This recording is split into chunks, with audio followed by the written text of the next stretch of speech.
Ladies and gentlemen, welcome.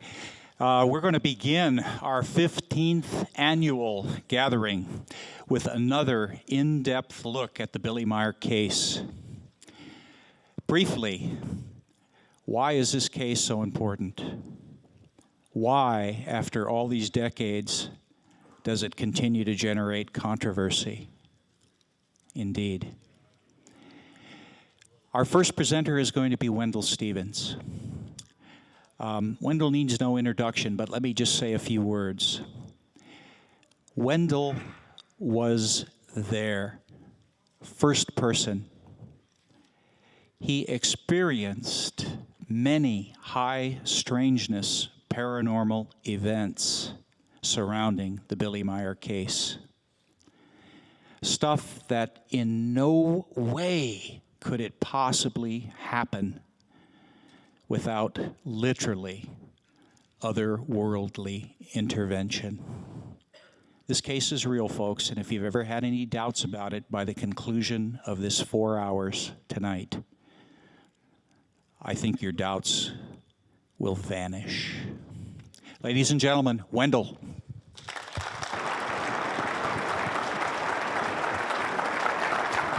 Hi, Bob.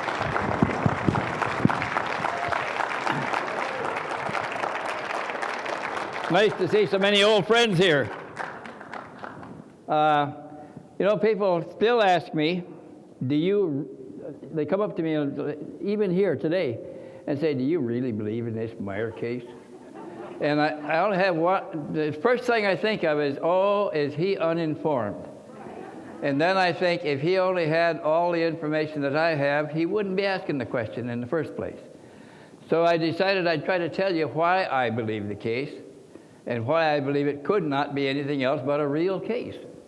And it all started with after I had been to Switzerland the second time. I'd been there one time and walked over some of the sites with Billy, and I was convinced that he couldn't have rigged anything to do this.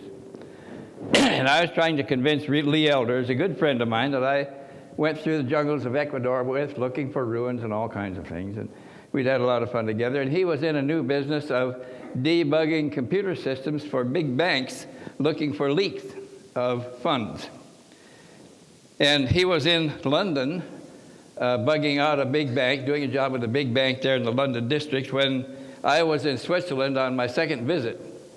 And I called him in London and I said, you got to come over here and see what I'm seeing, because I don't see how this could be faked in any doggone way. Now, let's get our heads together and I'd like to show you what I've seen. So he did. He came to Switzerland. Billy took us to some of the contact sites. He reenacted taking some of the pictures, and we immediately felt the same way, that there is no way he could rig pictures into the scene. There's no way anybody could toss them into the scene. There was no way anything could be faked in the deal. And the question of models had come up very early with us, probably earlier than with anybody else. And yes, there was a model on Billy's desk the first time I got there. And that was almost 2 years after it started. And when I asked him about it, he said, well, that was turned on a lathe in a high school shop class by a 12-year-old neighbor boy. And he brought it to me as a present. He said, I took pictures of it, and we tossed it in the air, and we set it in the grass, put it on the fence post. He said, and I made copies of the pictures and gave them to him out of courtesy for his effort. And then others brought him other models there was another plastic model made with the bases of aircraft models, carefully selected for their shape and size, and then glued together one on top of the other or the bottom of the other to get the approximate form of the Pleiadian ships, and that looked pretty good too. And there was one made with paper mache that made by hand that wasn't bad. And people were bringing those to Billy, and he was graciously accepting the models and putting them on his desk. So there were models, but none of those models appeared in any of the photographs I ever saw. Now, after the second visit with Lee, and we had decided that this might be a sensitive case and that we should not talk about it over the phone. So I was thinking I was going to have to go back a third time, and Lee was about the same opinion. And we had mentioned one time over my phone to Lee Elders that we ought to go back and look at a couple of things again. And he agreed. And then he said, well, you probably shouldn't talk about this too much. He said, meet me at Picacho there, halfway between Phoenix and Tucson. We'll talk about it. So we did.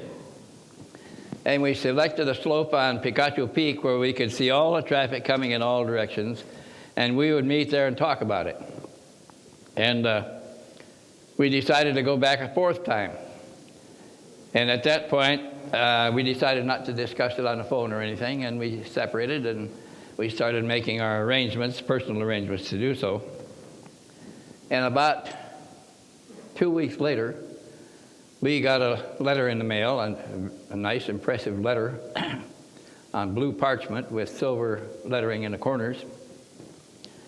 And this letter addressed him personally: Dear Mr. Elders, I believe we have things in common that we should probably discuss. At least we should look at some things important to both of us. Please contact me by telephone number so-and-so when you get to London. Now, we hadn't told anybody we were going to London yet, and we were traveling on the Laker Airlines at that time, where they didn't have a schedule. You bought a ticket and then got in line and waited till they filled the airplane, and then they'd dispatch it, so we could go anytime. And that's how we were getting to London. So we could have got in London at any time. Now, we decided not to respond to that letter and not to call the number and acknowledge anything. So we ignored it, and 2 weeks later, just a little bit before we were ready to leave, we got another letter. Now, the first letter, after saying that, it was signed Mark Nathan, Secretary General of the Knights Templars of Malta. And it had a Malta addressed crest in the upper left-hand corner and the top of the page inside. So we thought, what interest do the Knights Templars of Malta possibly have in our going to Europe? And then we decided to ignore it, and then, as I said, 2 weeks later, he got another letter in the mail. This one had gold letters in the upper left-hand corner of the envelope and on the center top of the page. This one was about the same paragraphs, only 2 short paragraphs that reminded us we hadn't responded to the first letter, that it might be important to both of us to get together when we got to London. Please call telephone number so-and-so, and left the same telephone number again. And the second letter was signed by Mark Nathan, Secretary General of the House of Commons. So we're thinking, who the hell is this Mark Nathan that is the Secretary General of the Knights Templars of Malta and also writing us on House of Commons stationery? And so we decided not to answer that one either. And it didn't look very, why would you expect something like that? So we went to Los Angeles, bought our ticket on Laker, and ended up in Heathrow Airport at London. And we got off the airplane. Again, it was an unscheduled arrival. We got off the airplane and walked to the lobby end of the terminal there, where you take an escalator down to the tube, down to the subway that goes into London. Now, that subway leaves every 5 minutes, and you could be on any train out of there any 5 minutes. We could have stopped for a cup of coffee. We could have stopped to talk to somebody and missed the train we were headed for. Anyway, we got on the subway, rode into London, got off at Victoria Station in downtown London. And we came up the escalator to the train starter platform again, where the taxis would be, and we started for the taxi door. We could see the line of black taxis out the open doors there. When a big black man came up to Lee, tapped him on the shoulder and said, "You're Mr. Elders?" And he looked at him and said, "Yes." He said, "I have your taxi." Now, we had made arrangements through one of these Fodor's London on $5 a night or something like that, and we had made arrangements to stay at a walk-up in Kensington. We had called that guy and made reservations with it. He was an old gunner sergeant from the British Army, and he said he had a room for us. And we were intending to go to Kensington to do that, and when this taxi driver said he had our cab, and we followed him out, the rest of the cabbies out there in line started yelling and shouting at him and at us because we were supposed to take the first taxi in line. And he obviously is stealing a passenger from somebody. So we went down the street to the end of the block, crossed the street, and down the other side of the, behind that, just a couple of doors, and here's another big London black taxi, and he opened the doors and put us in it. We got in, and he started the engine up, and I said, we'd like to go down to Kensington, an address in Kensington. He says, I know. And he started on. I looked at Lee, and he looked at me. How the hell does this guy know we're going to Kensington? And he drove around. We didn't know London at the time, and he drove around, and we ended up on the north side of Hyde Park at a big apartment hotel there where movie stars lived that was called the Grosvenor House at the time. And our taxi pulled up in front of the Grosvenor House where there was only one taxi unloading spot there. Just one with the black and yellow stripes on it. He opened the door and got us out of the taxi. Then he turned around and locked the taxi and led us into the lobby and went over to the elevator. He said, we were going upstairs.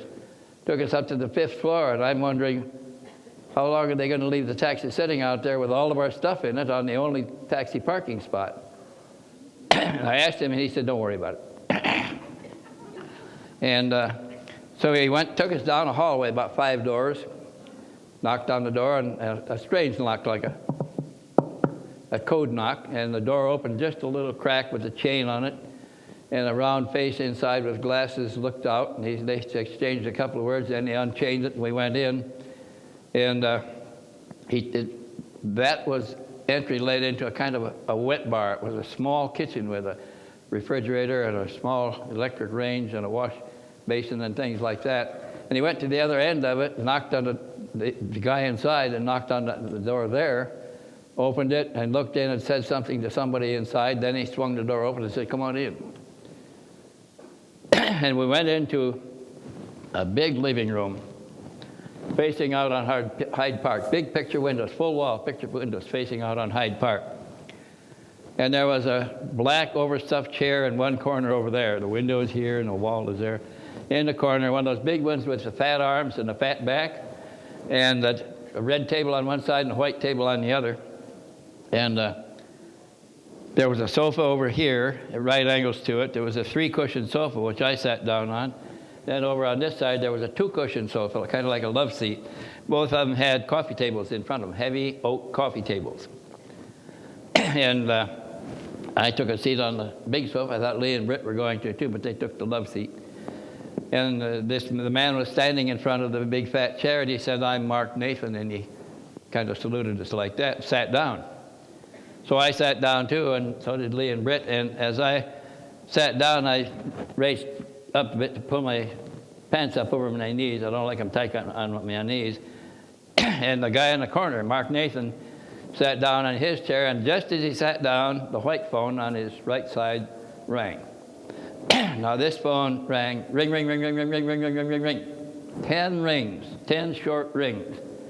And Lee looked at me, and I looked at him, and Britt looked at us, because we knew that that was Billy's code to confirm what a mental transmission to remind him that it was confirmed it was really the Pleiadians that had sent the transmission.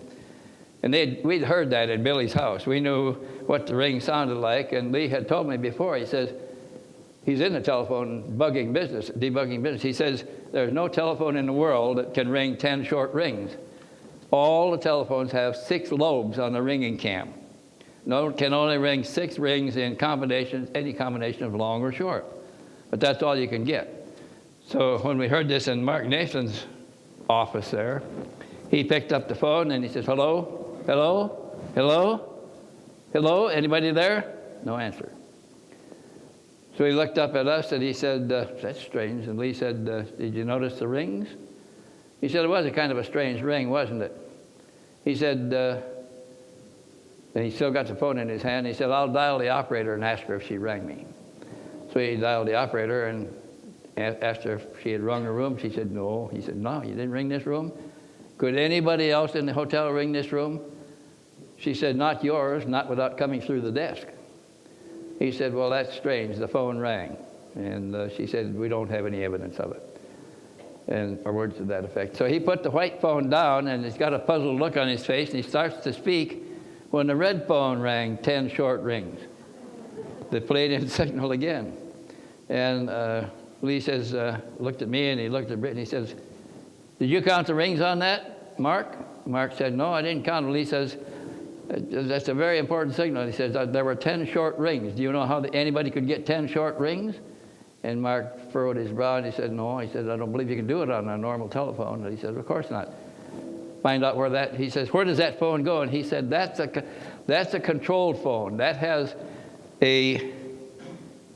it's monitored round the clock by a security operator. He said, it doesn't go through the hotel main desk. He said, but it goes to our central. And he said, "I'm the case officer for the London district," which we knew to be the head CIA officer in the London area.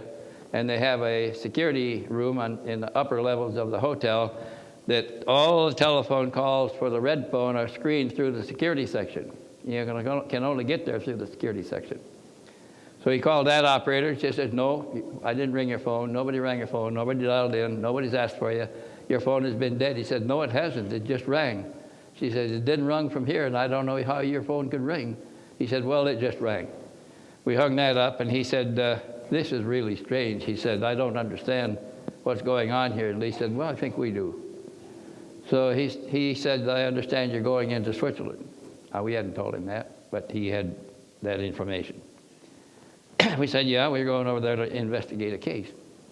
He said, "Well," he said, that's a pretty tight group over there. They all know each other, and we haven't been able to get anybody into the group yet." He said, "You're our best bet. Would you look for a couple of things for us?" We said, "Sure, why not?" He said, "Well, see how well they're organized, how they live. Tell us what kind of transportation they have." I said, "Oh, sure, okay." And when we left Mark Nathan's office, we agreed we weren't going to go back and tell him anything anyway. That was a kind of an isolated interlude. And we went out to Billy's. We told him that at the time that intelligence in London had asked to look at some things. He said, "I've got nothing to hide. Tell them whatever you want them to hide, want them to know." So when we finished there, we stayed a week. And we lived in Billy's house with him.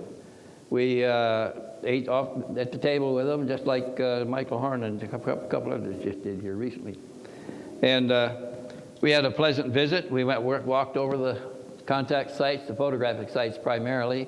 We looked at old landing tracks that were a year and 2 years old and things like that. Billy was very courteous about driving us around and seeing all of this evidence that was there. We also knocked doors at the landing sites looking for witnesses that Billy never heard anything about and who never heard anything about Billy. And we actually found a couple that observed the craft to descend at this right time, at the same time, in the same place where Billy had his contact. Then one of them saw it rise away. The other one left the scene and didn't see it again. But they didn't know anything about Billy. And he had not been in the Swiss papers greatly. They had small mentions of something going on, but no story up to that point in the Swiss papers. So let's see, where was I? He was, age is terrible, isn't it? Yeah, I was knocking doors. Well, thank you very much. So we did find other witnesses, and we found a man that was a computer programmer. He programmed computers that build watches and mechanical parts automatically. So he was no dummy.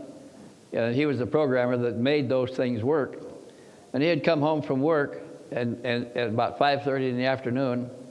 Getting out of his car, he saw a silvery disc-shaped craft descending towards a woods about 2 miles away. And he called his wife. She was at the door waiting for him to get out of his car. And she came out and looked. They both saw the ship descend into the trees and then go out of sight behind the trees, apparently landing. They stood there and watched and watched and watched. They waited about 25 minutes, and then the ship emerged and flew away again. So they gave us the time. They went in and wrote the time down on their calendar. And when we checked that with Billy, it was one of his contacts in that particular meadow at that particular time on that particular day.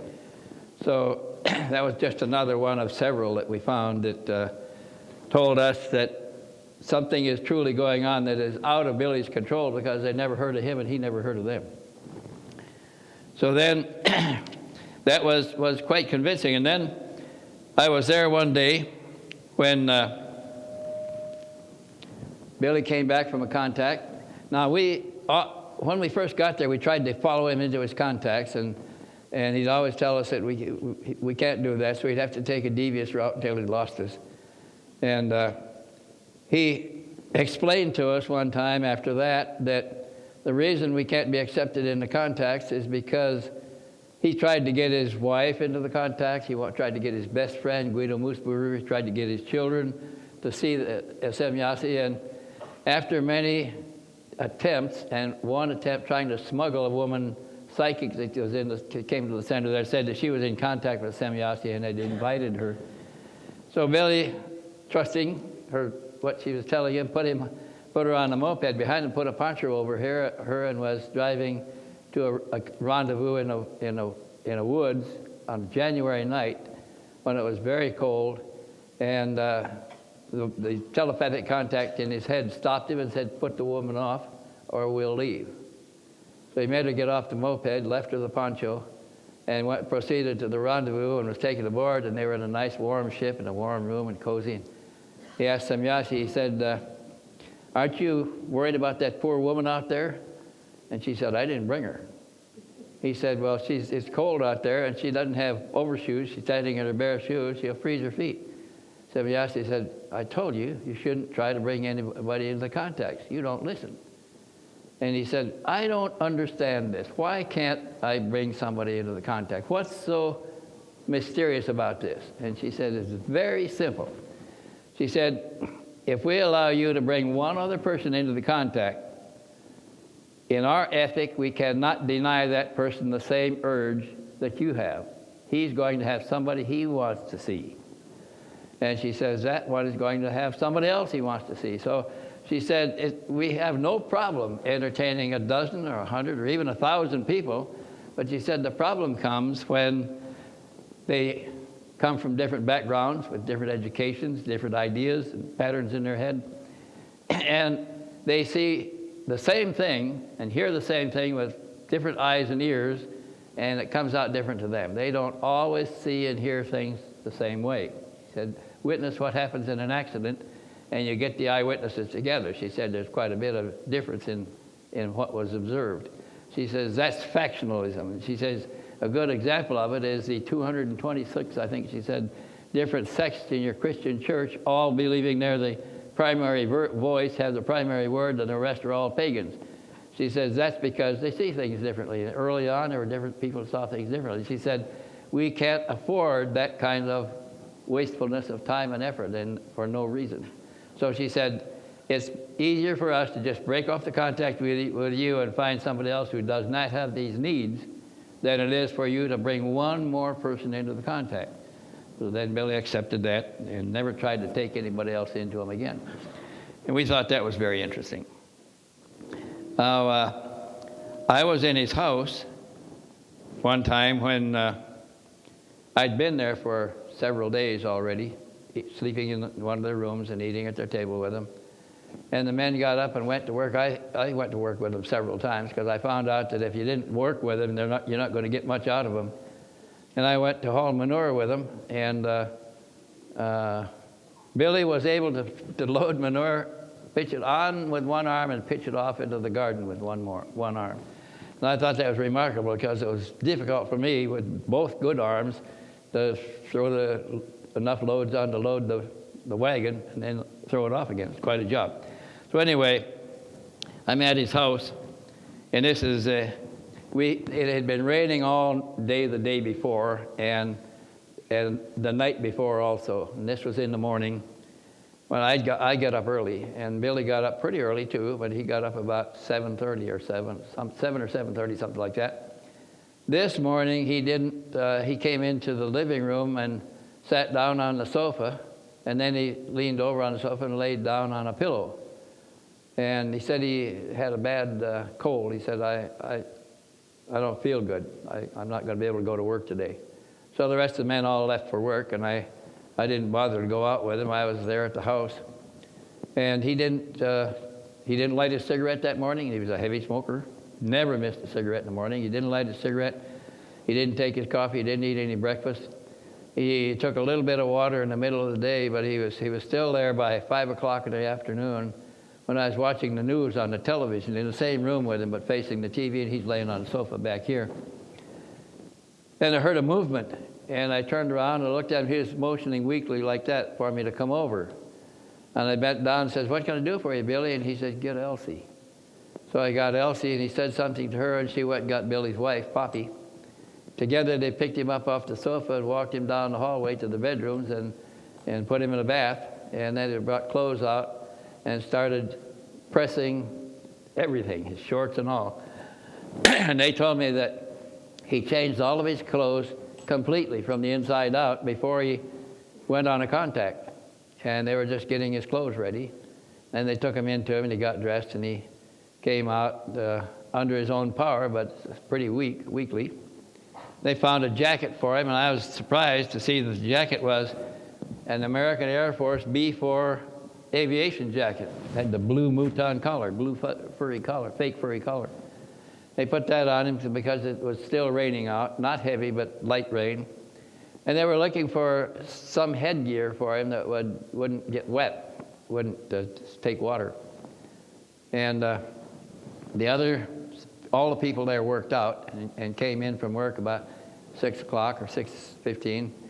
The women set out the table for dinner, and the men ate, and they washed their hands, then came to the table and ate. They all knew what was happening. They saw him standing there all dressed and ready to go with his walkie-talkie over his shoulder on one side and his .44 pistol on the other, strapped on his side, and polished shoes and clean clothes all ready to go.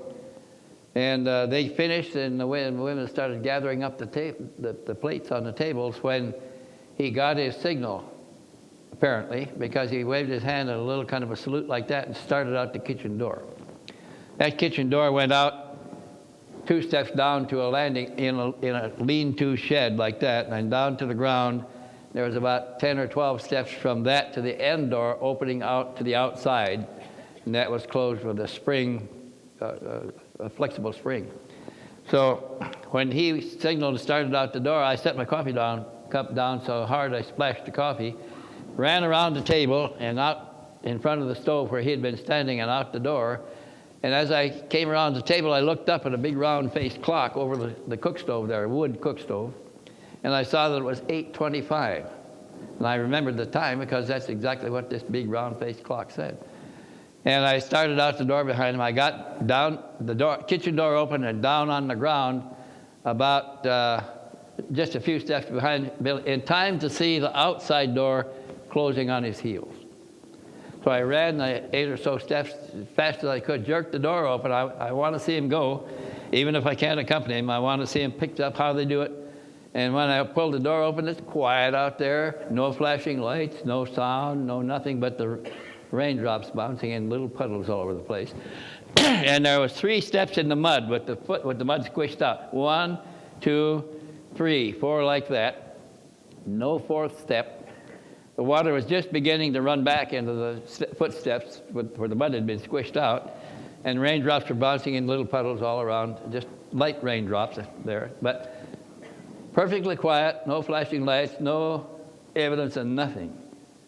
And I stayed out there waiting to see if anything would develop, and I got soaking wet. And I went in and changed clothes, and I came down. Somebody gave me a raincoat to protect me this time when I went out. But the kitchen was quiet. The people inside were quiet. The Germans had gone into the living room. They're all standing around in front of the television set there looking at it. So I went in and looked over their shoulder to see what they're looking at, and it was a black screen with a white cross on it that said in German, "The Papa has died, the Pope has died, has passed." And I said, "How did he die?" They said, "There's been no announcement. The program just stopped, and this came up on the screen." Then about that time, they started some dirge music, low dirge music, funeral music on the TV. So I watched it for a couple of minutes and then went back outside. I don't want to miss him coming back. I missed him going. And I was standing out there in the rain. About a half an hour, 45 minutes later, the telephone rang. Now, he got a walkie-talkie, so he could tell them when he was down by radio, wherever he was. But this phone rang. Somebody upstairs answered the phone and raised the window and hollered out at me and said, he's down, he's over on the other side of the mountain, and you can go with Jacobus and his wife to pick him up. And I thought, on the other side of the mountain, what's he carrying a radio for if he's talking on the telephone? Turned out the radio was line of sight transmission, and the mountain was in the way.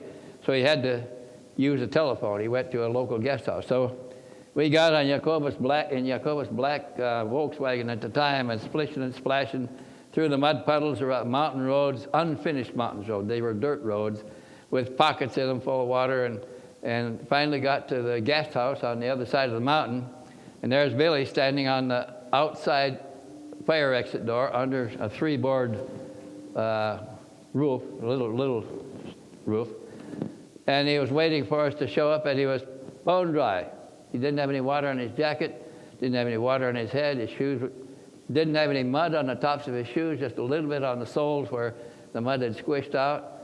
And he got in the car. He looked very solemn, and he got in the car. And I was trying to make conversation with him, and I said, have you heard the news? He didn't respond. I said, about the Pope. He died.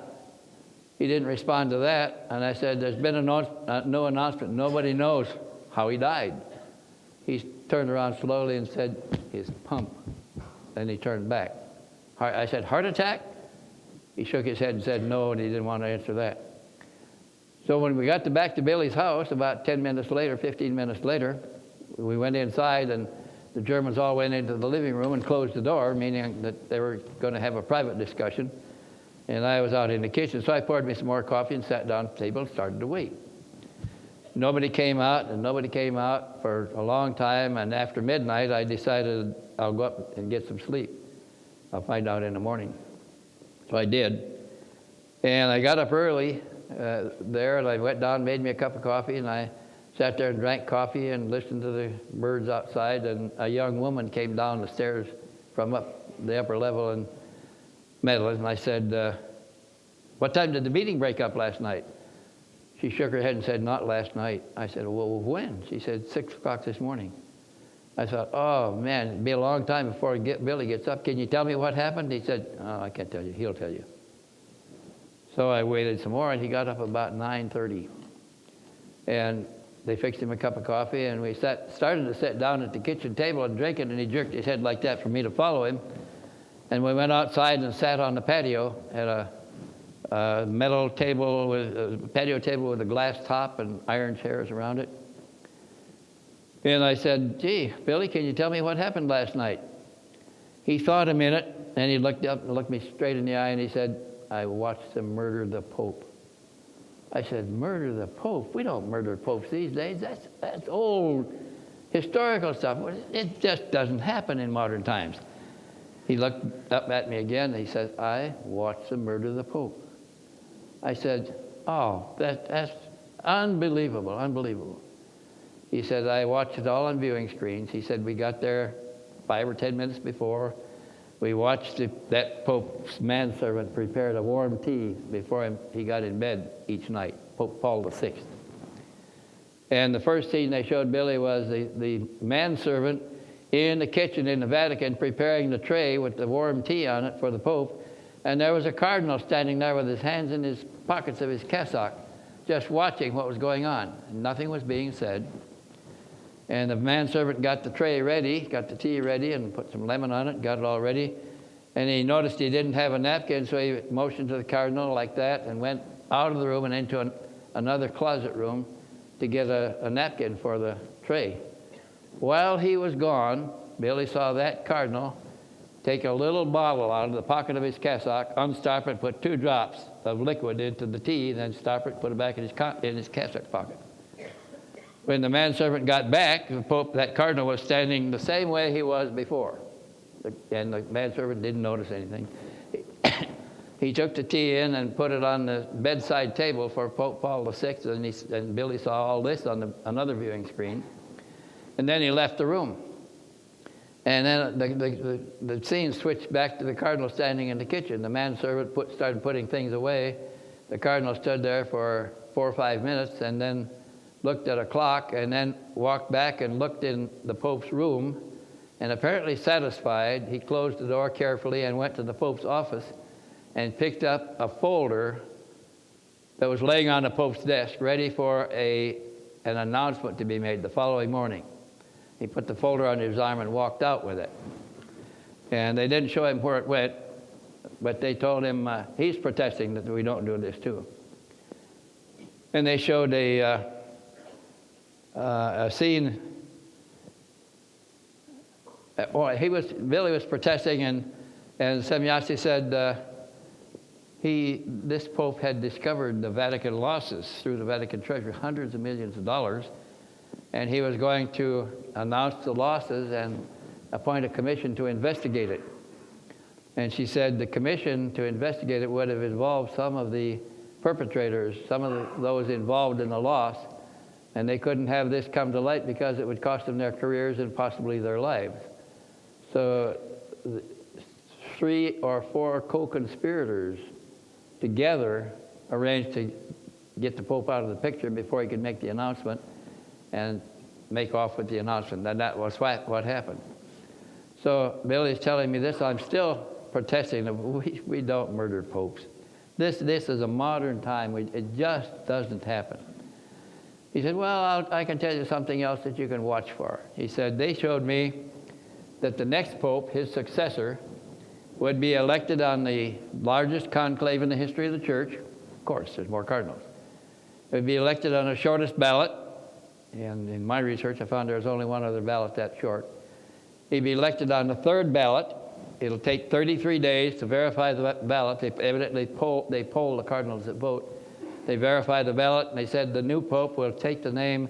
They gave Billy the name that the newly elected pope would be, his given name. And then they said when he was crowned pope, he would take the name John Paul I. And then they added that this pope will discover the losses and begin the process all over again. And the co-conspirators act once more, and he'll die by the same hands for the same reason in exactly 33 days, the same minutes it took to poll a vote. Now, that's something I can check, and this is only there hasn't even been a proper announcement about the Pope that was just died.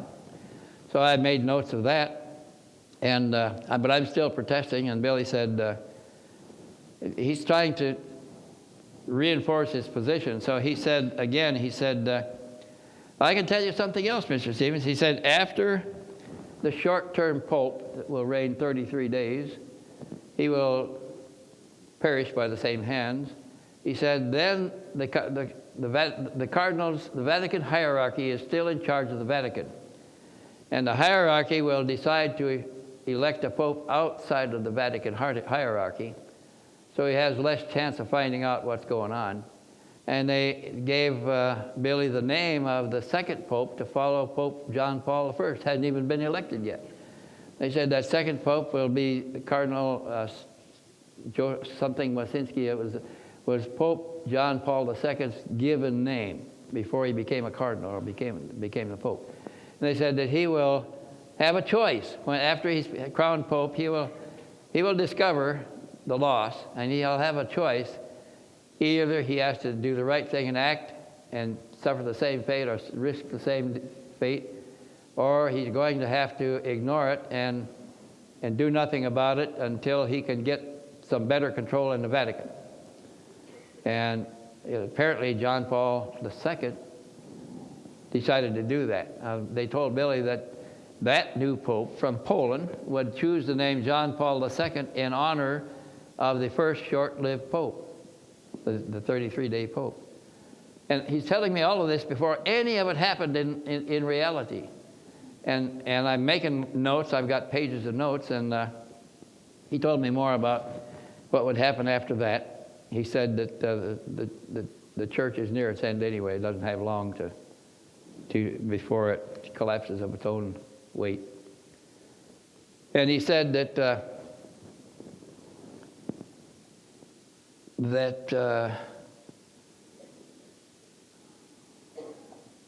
Yeah. Can you help me again with where I was? Somebody? Same guy? Oh, okay, yeah. This effectively, well, they said that the new Pope, the Pope John Paul II, after he's elected, the Vatican hierarchy still in charge of affairs in the Vatican will keep him on the road as much as they can. And they said he may become known as the traveling Pope, the smiling Pope, but he will be exposed to the public much more than any of the other popes before him. Now remember what happened, who this guy was and how he lived his life. He traveled a lot because the Vatican hierarchy kept him on the road. Now I was so disturbed by what he's telling me, and he got called to the telephone, and then he had to go on and do something else, and he didn't come back. And I'm sitting there pondering all of this and thinking, this just can't happen. This is a modern world. And a German journalist that had been sitting in his car waiting to talk to Billy came over to say something. First of all, he wanted to know how you could get in touch with Billy. And I said that I don't know where he went, but he was here a few minutes ago. And I'm sitting there, and he's wanting to ask me some questions about the case. And I said, you know, you say you're a journalist. Who do you work for? And he said, Blick magazine. That's a German news magazine, like Newsweek. I said, there's a bigger story here than you ever imagined. And I started to tell him what Billy had just told me. And I know that I shouldn't have told anybody this because Billy wasn't ready for me to go blabbing it anywhere. But I couldn't resist. I just, it was beyond me. So I told this young man that he should check into the death of the Pope. Have doctors examine it, find out what really happened, because this is the information I have. He didn't believe it either. And then I told him that the added information that his successor will be elected on a short ballot. He'll reign. It takes 33 days to verify it. He'll live the same number of days and die with the same hands for the same reason. He said, "Oh man," he said, "I can get me a job in the Vatican. I can get my magazine to get myself or somebody else a job in the magazine, and we can watch events and do some investigating on Pope John Paul." I said, I sure would recommend that, because this kind of stuff shouldn't be going on in this world. This is really diabolic. And he said, I agree. He said, I'll get something done. Don't you worry. Now, if you'll bring that book cover up on the screen here.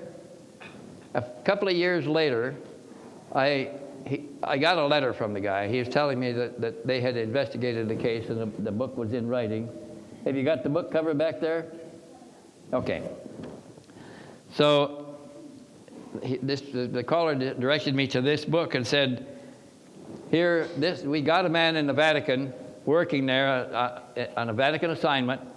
He was an employee in the Vatican, and he was trying to investigate the death of Pope John Paul I when the other Pope died, the same way. So now he had fresh clues and fresh information, and he investigated the death of Pope John Paul I and wrote this book, In God's Name. I don't see it on the screen yet, but it was published by Ballantine Books in this country in English, in paperback. There it is, in paperback and hardcover. This is a copy of the hardcover version. I only have one with me. But that describes in detail who the perpetrators were, why they had to do away with the Pope, what would happen to him if that Pope was allowed to continue, and also showing that John Paul had a choice to make that he hadn't made yet. And that was very interesting. But I don't know whether you can still find them or not. I could only find one in all the bookstores in Tucson, used bookstores, which I brought with me, that you can look at on my table back there. Now, the next thing that was very convincing to me was Semyasi came back from a meeting one time when Lee and I were there in the household again, as we often were. And Billy came back, and by now we knew not to try to follow it. We just wait until the contact was over and he'd come back. This time he came back with a note for Lee and I from Semyasi. And this note said, if you only knew what is taking place in room name so-and-so in hotel so-and-so in downtown Zurich, you would be surprised.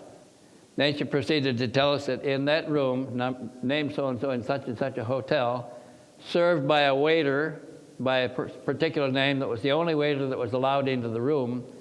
At that time, of the meeting, that she said that this was a very highly classified side meeting of the SALT II negotiations going on in Geneva at the same time. So Lee and I looked at each other and said, oh, here's another one we can check. We jumped in the car, drove down to Zurich looking for that hotel. Sure enough, it's a pretty good-sized hotel in downtown Zurich in the official district. And they had a room by the name we were looking for. We asked about a certain bellboy. There was a bellboy by that name working there. We wanted to talk to him. We asked him if he was serving a room with 4 men in it. He said, yes. And we said, what room? And he gave us the name that we were looking for. And he said, but I can't get you in there. He says, I'm the only one here that's allowed to go in. So we said, well, we've got 4 names of participants. And we showed him our slip of paper with the 4 names on it and asked him if they had name cards. He thought they did. And we said, we'll hang around here till you called in there again for some reason, or till you go in to serve whatever's going on. See if you can get a look at any of the name tags. And we waited about an hour and a half, and finally he got in there again, took something in, and came back out. He said, yeah, he said, there, I could see 2 name tags, and they look very much like those names you've got there. And he pointed to the 2 of the names. So Semyonov had told us that the discussion there, what was taking place, was attempting to negotiate an agreement between the Russian government and the United States government to withhold UFO information from their respective populaces for certain reasons of the governments. And they were going to agree for both sides to withhold information from public knowledge. And we could see how much real information we got out of the government here. So that we followed the terms of the agreement pretty well, and I believe the Russians did too. But that was, Semyonov gave us the names of the hotel and the place and time and everything else, and that was a little bit convincing. So the next thing that was convincing to me was the recorded sounds of the spacecraft. Now, we published the sounds, and there'd been a lot of debunkers attacking the sounds. But when we came back with the sound, first of all, when Billy said he had recorded sounds, we asked him if we could hear them. And we turned on our little mini recorder and played it with the speaker, or the mic next to his audio output speaker on his cassette recorder. And we got some pretty good copies of the sounds. Not perfect because it wasn't a hardware transfer. But in investigating the case, he told me that the first recorded sounds were made in the Frick Nature Preserve near Hinwil, and that he was out there with 3 of his group when they heard the sounds begin, and they lasted for about 10 minutes, and everybody heard the sounds. He was out in the meadow waiting for Semyonov to land and get out of her ship, and they were some distance away because they weren't permitted to enter the scene for the same reason that he couldn't take anybody else into the scene. And so I interviewed each of those separate participants in that event to find out what they thought of the sounds. And one of them said, well, we thought that he might have been able to play a recording or something in the trees with speakers or something, but they said the sound was pretty loud. So we carried a recorder and speakers out and put them in the trees and tried to run it as loud as we could, same sound that he recorded, and we couldn't make it come out anything like he had recorded. So they were convinced that he did not record the sounds. They were beyond the capability of them to reproduce with whatever equipment they could get together to do it. So the next sound recording was when a Variation 3 beam ship was in flight over Schmarbiel-Maiwinkel. That means it's between the towns of Schmarbiel and Maiwinkel. And the Variation 3 craft was hovering there at a scheduled rendezvous for Billy. He was vectored to the point. And he got off his moped and set up his cameras to take pictures, and he took pictures. There was a Swiss Army maneuver going on just over the hill from where he was and where the spaceship was hovering. And, oh man, okay. So he turned his recorder on, and he recorded the sounds of a Swiss Army jet that was vectored in on the spacecraft. And that Swiss Army Mystère jet fighter made 22 passes on the Variation Ship 3 as Billy recorded it all on his sound recorder. And as the Swiss police drove up in a police car to find out what he was doing there, the military was also wondering about what the craft was doing. And the beam ship turned up the sound so loud the police jumped back in their police car, gunned it, and raced out of there in a cloud of dust and left Billy alone. Now, I have a clip of another sound, but that was the first example of a loud UFO sound I've heard.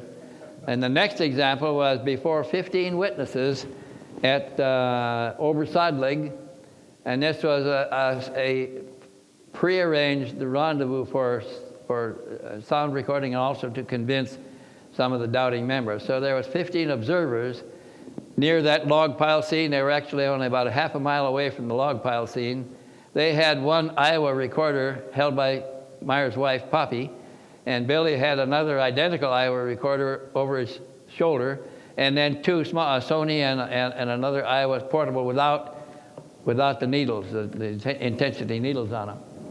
So when the sound began, Billy turned them all on. And as the crescendo of the sound increased, it got so loud he had to take his jacket off and wrap it around his head because his brains were starting to resonate. Then he said his eyeballs began to ache, and then his hearing was disturbed. And he recorded 42 minutes of sound in that event. And that sound was so loud that residents of a little town 3 kilometers away ran into the scene before the recording stopped to see what was causing that strange, loud sound. So I don't have that one here, and we've tried to reproduce that in Michael Pinter's studio out in California, Neil Diamond's studio. They had good studios out there, trying to reproduce the decibels that Billy was hearing, but we were never able to make our eyes hurt or our ears hurt as they did for Billy. So I'm going to play what the sound sounded like, but I'll never be able to get it as high as Billy heard it. So if you'll go ahead and play that sound segment, then gradually turn it up as high as it'll go.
That sound, we took that sound to the Naval Sound Research Laboratory at Groton, Connecticut, where they claim they have examples of all the sounds, common sounds in the world, and a huge sound bank.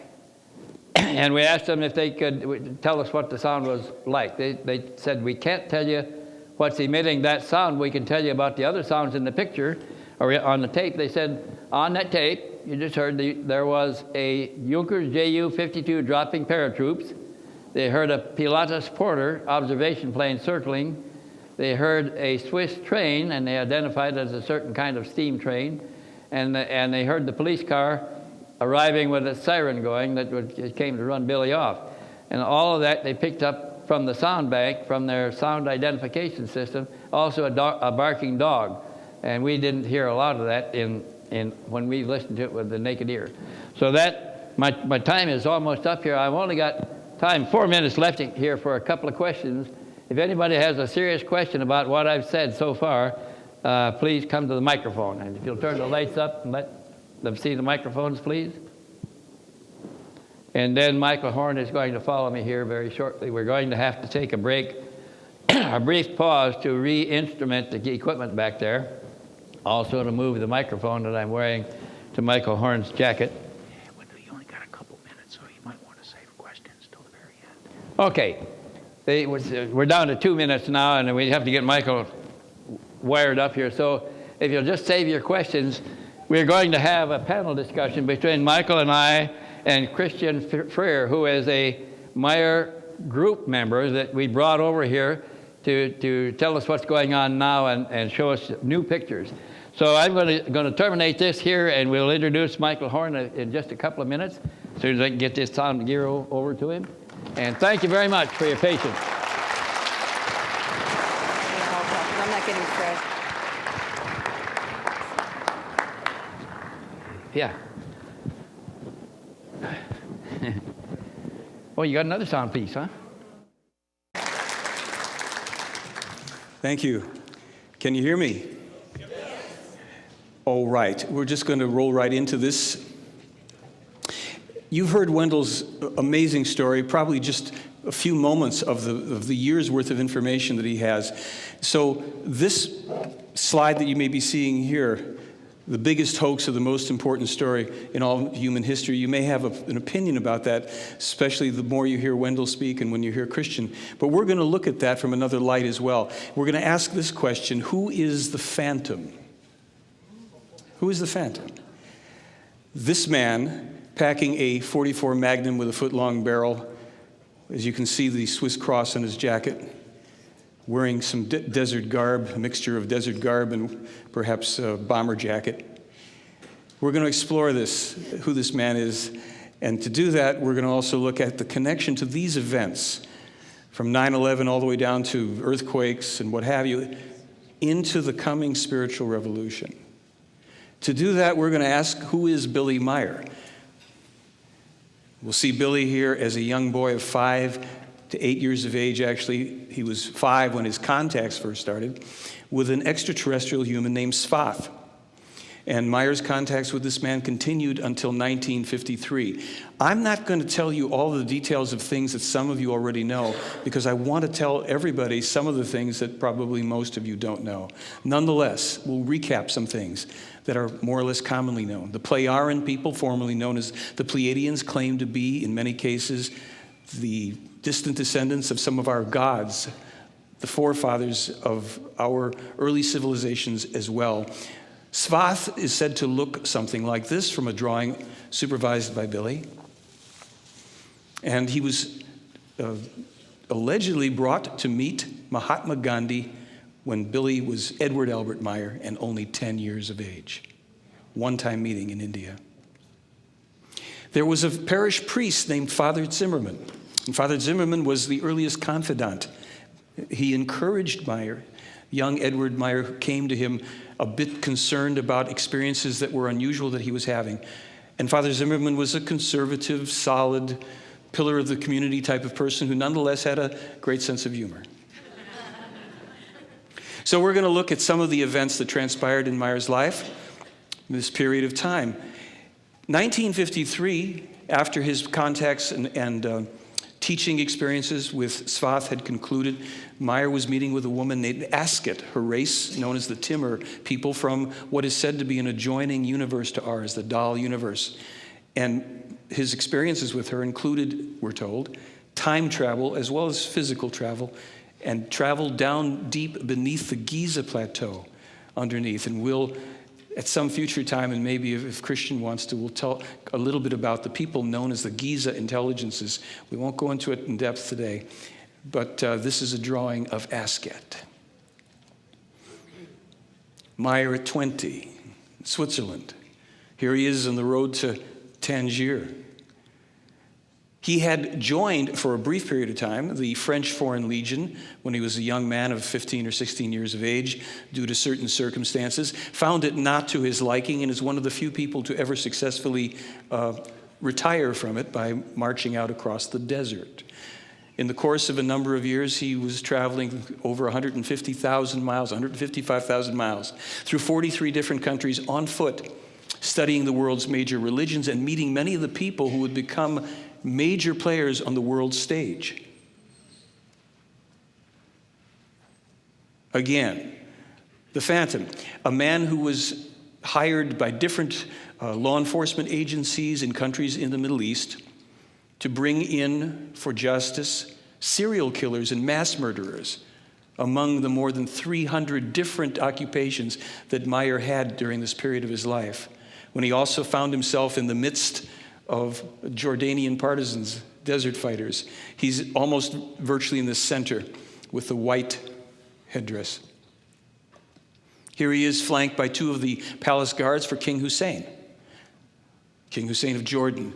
Meier also met these people you're seeing on the screen here. From Indira Gandhi, Haile Selassie, Franco, Tito, and Saddam Hussein of Iraq when he was just a young thug. We move on to this period of time. We're seeing a photograph here of Meier on the right. In the middle, behind him, is a man who was known as Issa Rasheed. And there's another man down below him with his daughter. I believe he was a prince from Poland. We'll talk a little bit more about Issa Rasheed later as well, and one of the adventures that he had with Billy. Here's Meier in his kind of nouveau Western garb in Pakistan, the gun in his hip, the cowboy hat. Took the name Billy when an American woman from California said that he reminded her of a lot of the heroes from America's old Wild West, like Wild Bill Hickok and Billy the Kid. This is not exactly Billy the Kid outfit, but here he is with a traveling companion, a monkey, emperor or empress. Now remember, Wendell spoke about the Pobal Cheng's experiences when she was a young girl in India. And indeed, when Billy was at the Ashoka Ashram, these were the first photographs that he took of UFOs, of Asket ships, these 8 kind of blobs of light in the sky. Then he was able to take a couple clearer photographs of Asket ship. 1964, 42 years ago. There was a newspaper article, 1964, New Delhi Statesman. They wrote about this eccentric young Swiss fellow who claimed to be traveling with people from outer space to different planets. Meier lost his arm in 1965, about 10 years after he was first told that this would happen to him. It was something that, he was told, could not be altered. It was a matter of his own personal destiny, and he would have to get used to living his life with only one hand. After he did lose his arm in a very dramatic bus accident in Turkey, he claims that he was delirious for almost a full month wandering around. I think he wandered into Syria at that time and said that he was doing some shooting at people that weren't there and having other difficulties that would have normally cost him his life. But he knew some people in Syria, like police chiefs, and he was given a pass until he recovered well enough, and he went to Greece. Met a woman, eloped with Calliope, and then after they married, his first child, a daughter, is born. In 1973, the family is now 3 children strong. Meier is working as a night watchman in Switzerland. As Wendell also mentioned, Pobal Cheng came forward some years ago right here at this UFO conference and attested to Billy's truthfulness, the veracity of his claims, and she herself admitted that she had been in the presence of this woman, Asket, who would come into her room at night. And as she was falling asleep, Asket would stroke her hair. She said that she would often awake in the morning feeling like she had more understanding and knowledge of people. She said Billy was a truthful man, and reluctantly she kind of came out of her own private retirement, living as a married woman and having put in 14 years at the UN, Pobal Cheng here with Billy. The official contacts, we're going to be looking at this for the rest of this time because they continue up to this day. And they're official because these are the contacts that were intended to be shared broadly with the world in every sense. The transcriptions of the conversations, the photographic, video, film, sound, and metal evidence, all of this comprises the official contacts. And Switzerland is a far cry from the deserts of Jordan. It's a beautiful country. Many of you know that, have been there. Meier in 75 without a beard. Semyaze, the name and now fairly well known in UFO circles, is a contact person that Meier started to have his meetings with in 1975. Her father, who goes by the name of Ptah, if you happen to meet him, he's Ptah. And this guy that looks like a renegade biker here, this is Quetzal. And they had their bases on Earth until 1995. We know who this is, Wendell Stevens, but let me make a brief mention of Lee and Britt Elders a little more as well. Wendell was speaking about them. They have their own company, Intercept, and do a lot of counter espionage and counter electronic eavesdropping work. They put up about $100,000 of their own money to fund a lot of this case, the research, the travel investigation. Wendell didn't even have time to go into how much work was done analyzing the photographs. We have his document. There's a portion of the document for free on the website, and we've got his CD with the protocols and standards of the photographic testing. So Lee and Britt and Wendell and Tom Welch and Jim De La Tosa are all people without whom we would probably know nothing about the Meier case. So we owe them an enormous thank you. So since we didn't see any yet today, many of these photographs you will be familiar with if you have followed the Meier case, if you have any of the books, tapes, DVDs, etc. In photographs like this, where there was a tripod and or a camera in the foreground and one or more objects in the distance, they were set up, as you would imagine, to create some kind of perspective. And you could, with testing, if you read the protocols and standards of the testing, you'll find out how they were able to determine that these were actually full-size objects some distance from the camera. Now, Professor James Deardorff, who has done remarkable work in investigating a number of aspects of this case, as this says here, he submitted the following photos to two independent forestry experts. This is a series of shots where Meier was standing in different locations on a hillside, photographing Semyaze's ship.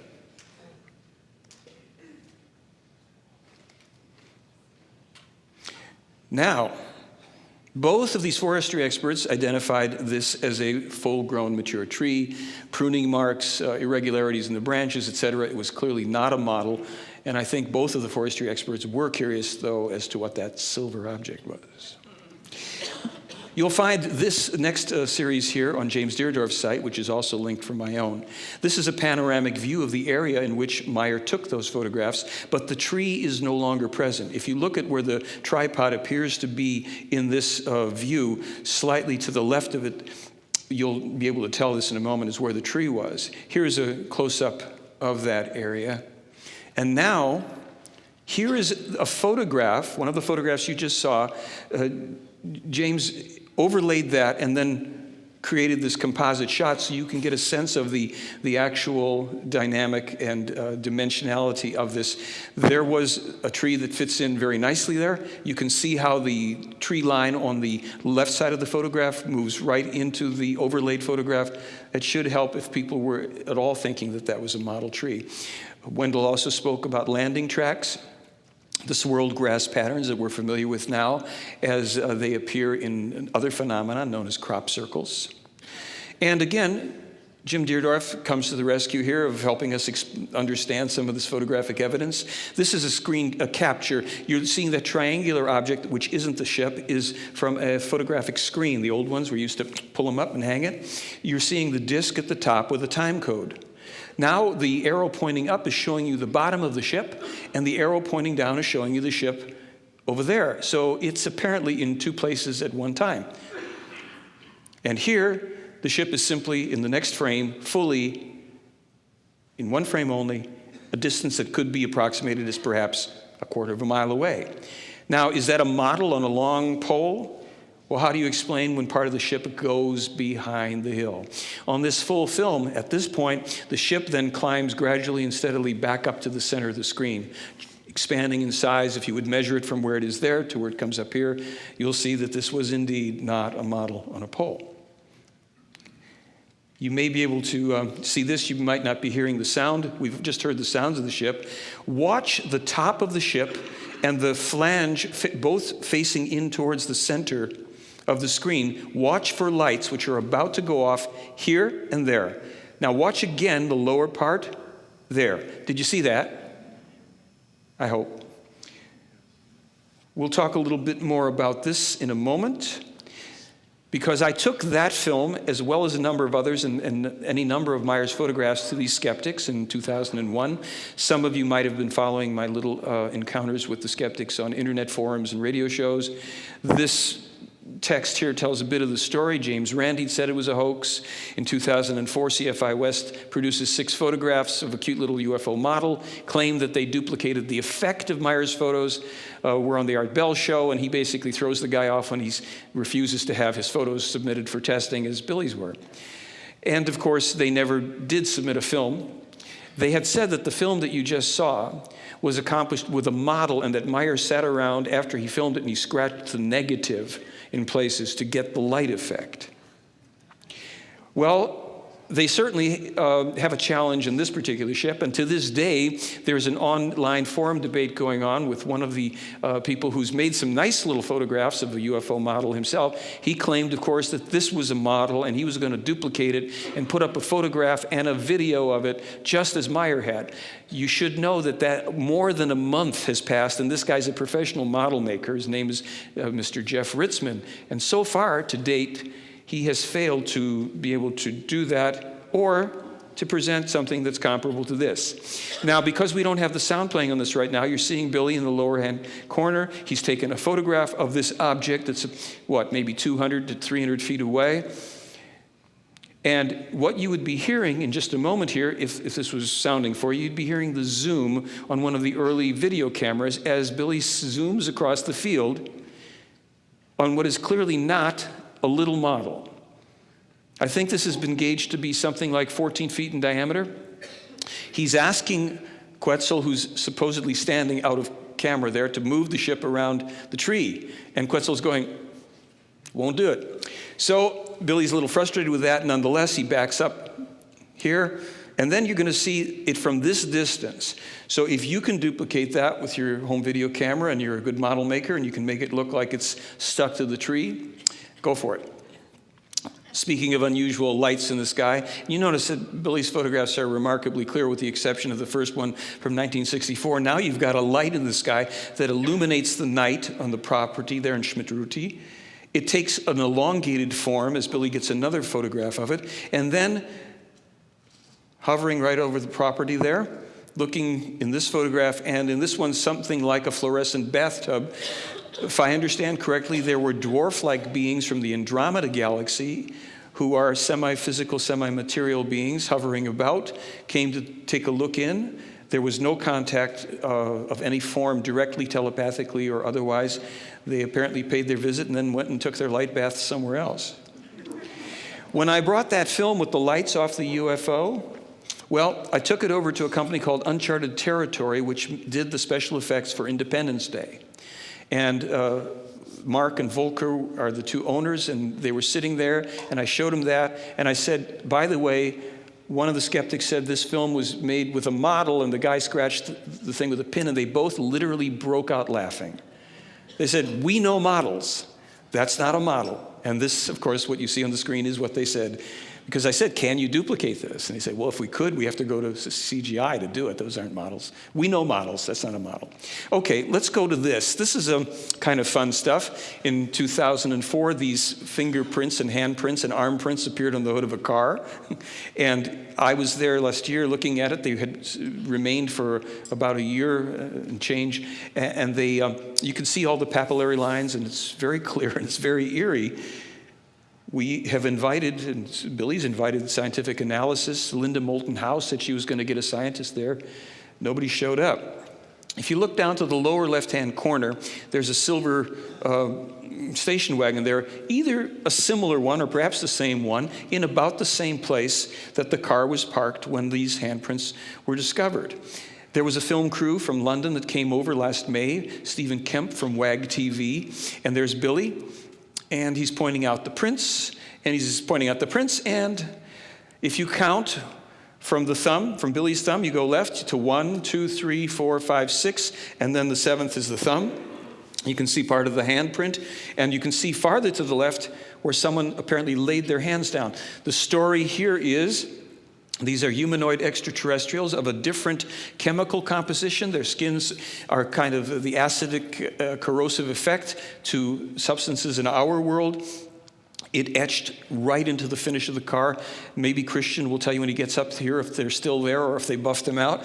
But they had lasted about 1.5 years last I knew. And once Billy did meet, I think the name of the people are Sistana and Ipral, and Billy wanted to shake hands, and maybe Ptah said, don't do that, it's not a good idea. So he said he was curious, so he stuck out his finger, and they touched fingers. He said it was burning for a week. It was the real thing. So when we kind of look over this idea of the physical evidence, the weird thing here is, among many weird things, is that the quality, quantity, and variety of it increased after Billy lost his other arm and hand. And indeed, as Wendell would be happy to tell you the details of this, Meier was offered a film deal. And when, if I understand this correctly, and I'll be corrected during Q&A, it was when they were making Close Encounters. You notice that Close Encounters doesn't have any daytime footage of UFOs. It's all the nighttime stuff. And Billy had been called by somebody to ask, how do you make those space films? Witness, I don't need the special effects. I take my camera, and when the ship comes, push the button. This is something that was reported by Michael Hesseman. I have this on my website too. Apparently the Swiss military set up a battery of radar installations in the Zurich Highlands, and they recorded 236 UFO radar sightings above Billy's property. Now, the Swiss military knows the difference between a military plane, a commercial plane, a hot air balloon, a flock of geese or ducks, swamp gas, or an unidentified flying object, okay? So we won't dwell too much on these photographs. They're amply available to you in many ways. This one was taken by Billy from inside, I think, Semyaze's ship, out to other discs accompanying them. We want to get right into what I call the higher standard of proof, the prophetic information. This is an abundance of prophetically accurate information that really has been independently corroborated. You are able to do the same thing I have done or anybody else. You can find out for yourself. You won't have to take my word for it. I have found an absence, a conspicuous absence of erroneous information. Prophecies and predictions are defined for you here as they're understood in the case. Prophecies being the still alterable events that are foretold, and predictions being those things which can no longer be changed, and for certain very specific reasons, some are not told to us with dates and specific times, so that the human tendency to interfere with something which can no longer be interfered with without causing even greater calamity can happen. And of course, prophecies and predictions are made ultimately by those people who have an understanding and acknowledgement and recognition of the laws of cause and effect. Those laws rule the universe. Push it out, and it comes back. We'll visit this idea some more. Now, this is this foolproof numbering system, and this is what has driven a few people crazy, some of the skeptics who've tried to debunk Billy's information. Because Meier was told that he had to number each sentence spoken to him by any of the extraterrestrials that he would be transcribing later on, and that this would render the documents unalterable, unfalsifiable, because once they had been disseminated broadly in English as well as in Swiss German, let alone Italian, anything else, everything that is numbered 1, 2, 3, 4, 5, 6, such as you may see here where Semyaze speaks, and she speaks 4 sentences, and the little cross is for Billy speaking, and Ptah comes in, and then it's back to Semyaze. This way, everybody in the world that has these documents has the same information at the same place with the same number in front of it. And that becomes very important when you start going back and to see, well, did Billy really foretell these things? Such as can be found even in some of Wendell's books where he put out the early translations in, several times over in English. Now, we're going to look at this somewhat chronologically. There'll be a few places where we go out of order. Father Zimmerman here had helped Billy to, before he was Billy and just Edward, to put out a letter to 3,000 different people in the world. This is the content of that letter, some of it. If you're not seeing it, you are now, right?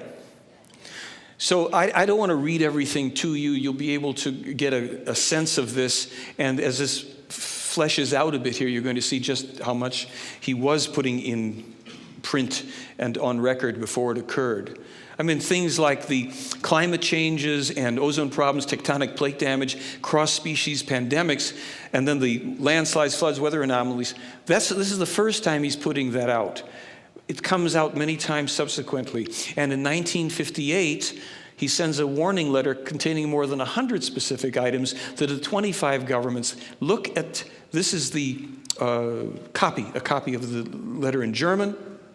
And then I'm going to kind of go through these so we don't run out of time. I'm just going to let you look. Some of the ones that I'll point out would be things like the dissolution of the Soviet Union, reunification of Germany, but don't we all want to know how in 1958 he published a warning of 2 U.S. wars with Iraq, the second of which leading to an unbelievable disaster.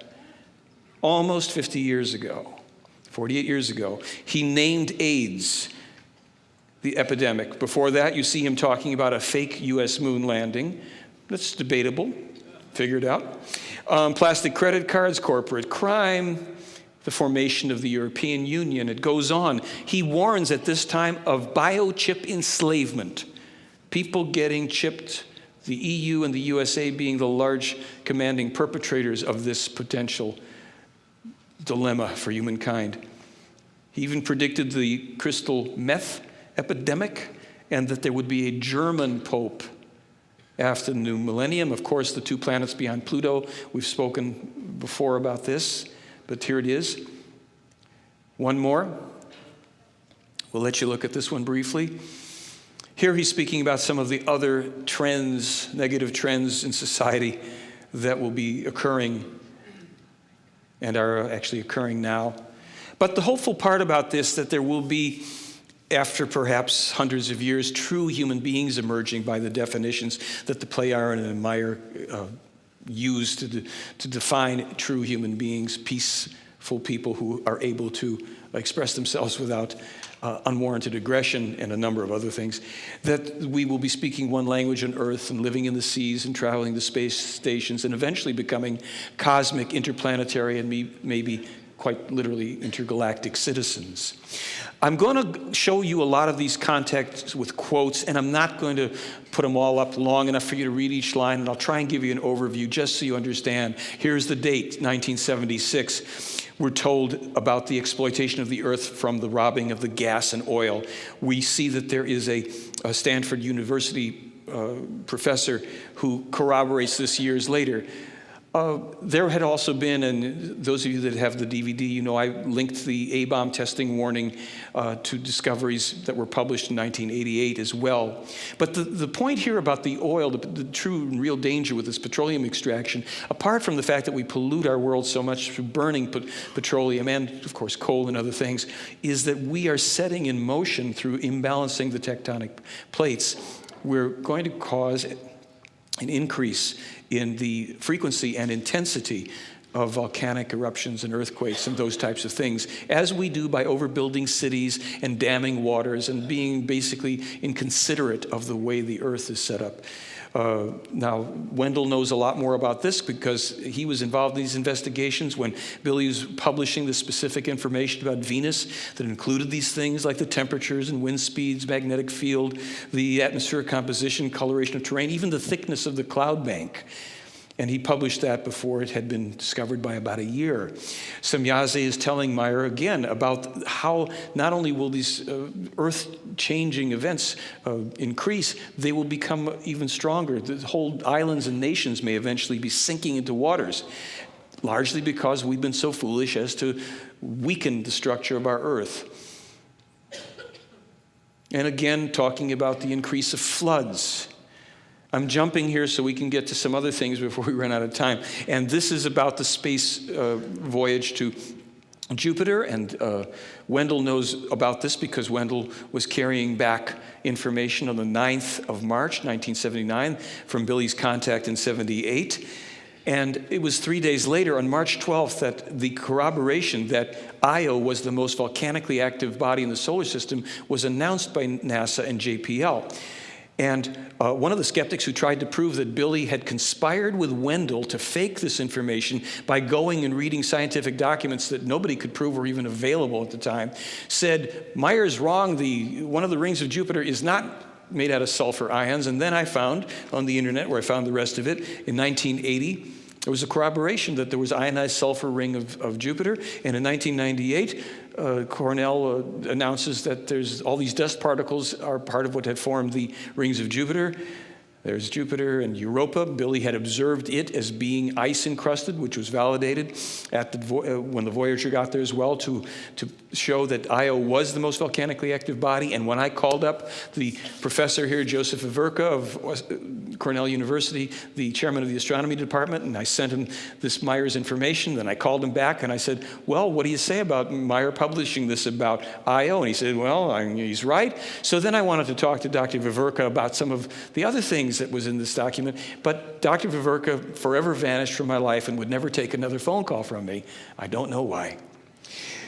And NASA did say that that information on Io was the most important discovery of the whole mission. Now, as far back as 58, again in 92 and 96, Billy talks about the two planets to be discovered beyond Pluto, which they were referring to as Trans-Pluto and Uni, we will call them something else.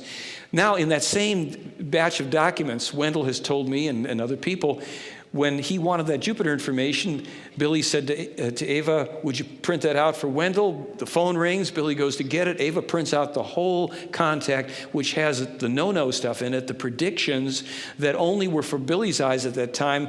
And Wendell, when he found out that he had all this, he had a couple of the gentlemen he knew witness this, sign it, and put it away. The three white or relatively light-colored bullet-pointed items there are the ones that had occurred by the time that Wendell had received the document. The other ones here all occurred afterwards, the last one being the assassination of Indira Gandhi. Fully 6 years after Meier had the documents and 5 years after Wendell had them in his possession. Wendell's got a lot of great stories. There was an approach made to the U.S. government in 1979, authorized by the Pleiadians, composed in Switzerland, and it was stipulating Meier as the representative. It was turned down. It was refused. This was the opening page of it. In all fairness, I don't think that it was very well thought out by the Pleiadians. They underestimated just how rigidly we would be reacting to such items as having the American populace informed that all of our religions were based on false premises and things. There was a lot of stuff in here that wasn't going to fly as easily as their ships. So that got shot down. Here is a contact from 1980 in which Semyaze forewarns Billy of the assassination of John Lennon. A little later on, did we miss that one? I'll go back. I think I'll go back. Let's see here.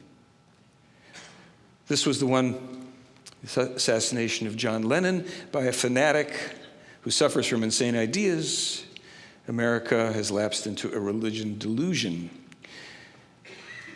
This is more information about climate changes, and this is from 1980 regarding Europe, and this was validated in October of 2005 by Dr. Schroeter from Harvard. Foretelling here of the earthquake that would hit Japan on January 19th, 1981, several months in the future. They either got the magnitude wrong or the reporting on the magnitude was wrong. It was foretold to be 8 points, and it is said to have been between 6.4 and 6.7. But it did occur on January 19th, 1981, as foretold. This one, Billy had been laughed at soundly because he said the Pleiadians told him that when Vesuvius erupts again, it's going to take out Rome and the Vatican, and it's all going to go. And everybody said, foolish, because Naples is where Vesuvius is. Rome has got nothing to do with it until 22 years later, Geotimes reports they've discovered magma chambers 400 kilometers, underneath Vesuvius. And the Pleiadians are basically saying, well, you found some of it, but you haven't found it all. When Vesuvius goes, so goes the Vatican. So Meier is informed of 29 moons of Saturn at a point at which he thought there were only maybe 10 or 12. And I think Quetzal had said to him there's actually 16. But your scientists are going to misidentify the true number. And Billy said, is that because they're going to think that some of the Adonis asteroids are actually moons and they're not? And he said, that's exactly what's going to happen. So when we finally got to 29, at a certain point, I think they bumped it up to 33, kind of fulfilling that little prophetic information about they're going to go overboard, if indeed they're correct. Now, this idea of there being a sun system with three suns and 16 planets had been laughed at until this Dr. Kanaki from CIT says he had found such a thing, a three-sun system with multiple planets. In this particular case, I didn't put it down here, but this is reportedly the Pleiadians had found this system, and it was the people there had to be actually evacuated to another system because they were overpopulated. This is what we call speculative, yeah? Okay. Now, in 1981, this is something that I happened to have read in 1986. This was the first time I had read what was called at that time, I think, the Propheteian. And I remember reading this particular statement here: France will be destroyed from within and burnt down. The inhabitants themselves are those who lay Paris into rubble and ashes via murder, arson, and revolution. Now, Paris had riots. It hasn't been burned down. And maybe, hopefully, we will never have to say yet. Maybe, because this is a prophecy, we will have the benefit of people taking enough action on whatever levels so that that event doesn't finally occur. But there's more to be said about that. Meier had been warned that the Vatican banker, Roberto Calvi, did not commit suicide, but he was also said, don't talk about this because the people involved with his actual murder may want to come looking for you if you publicize it. Let it be discovered elsewhere, as it occurred 23 years later when the police arrested people and saying the man had indeed been strangled. In 1987, another odd one, spinach genes transferred into pigs. In 2002, Quetzal tells Billy, and 15 years later that does occur. We know from the Enoch or Henoch prophecies that any number of events appear to have been fulfilled. Let's look at those. Those of you who've read these on the website or in Guido's book know that there's some pretty astounding things that are foretold. Hopefully we can all fulfill the mission of proving them wrong, as many as have not yet occurred, but they did foretell the World Trade Center destruction, it's said here. Now we come back 6 years later, or come forward, to a further warning about France. And here we're told that France will ultimately be invaded from the outside and destroyed from within. And this would be due to many foreigners of a different religion living there, specifically people of the Islamic faith, right? Let's go forward in these slides. We're told that gigantic hurricanes, firestorms and gigantic hurricanes are going to ultimately affect our country and other places, but there's going to be enormous devastation because of the way in which we have been maltreating the earth, as well as certain types of weapons that could be used against us if we are not going to alter our course. Now, in 1987, and this has been published now for, 3-4 years, so you can know that, you can say, well, did he really publish this then and that? He's foretelling the fanatics of Islam rising up against Europe. We know that there have already been attacks in Europe, and now with the cartoon controversy, we can see that unless people make a lot of effort to make peace and understanding, some of these things may well be coming our way. The next slide. This talks about a turning point, and there's no dates given. So should the Western nations, the countries, the industrialized countries, continue an onslaught against so-called third world and other countries, eventually the tide would turn where we would have to defend against them. And at this time, there's a possibility, if you read this here. Can you see that? At this time, the possibility could become reality that extraterrestrial forces intervene against the Western industrialized countries. So it is said that a possibility is that a race that I think is somewhere sequestered on the planet would join forces with the opponents of the so-called industrialized countries as they march on this warlike mission. And that would not bode well for any country, no matter what their technology may be. They also foretell to civil wars in America, breaking up into 5 sections under different unpreventable sectarian fanatics playing a dictatorial role. Do we see any hint that there's fanatical sectarian people afoot trying to enforce their beliefs?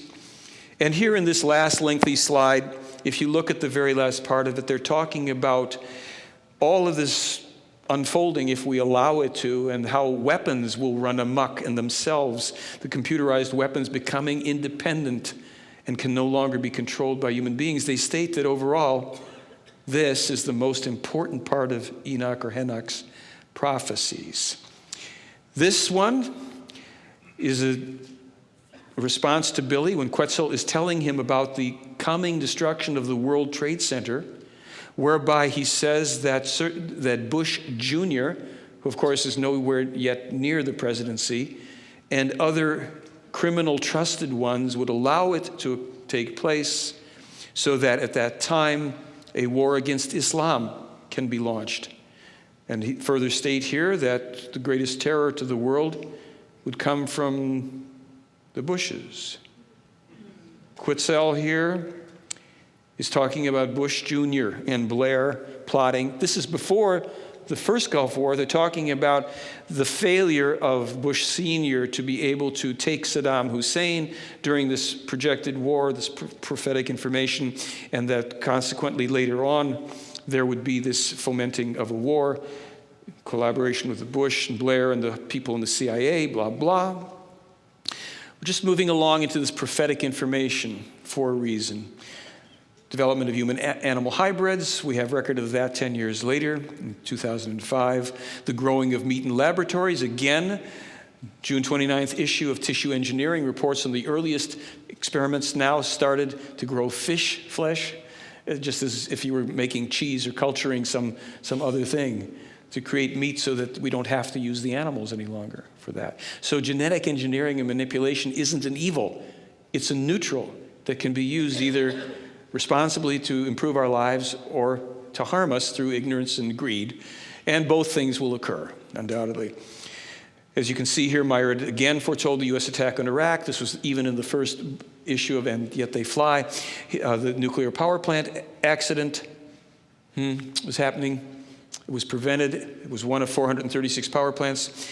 Here's a warning, the potential of of the Third World War happening if 4 heads of state would die within a week of each other. We're not sure if something has qualified for this yet or not.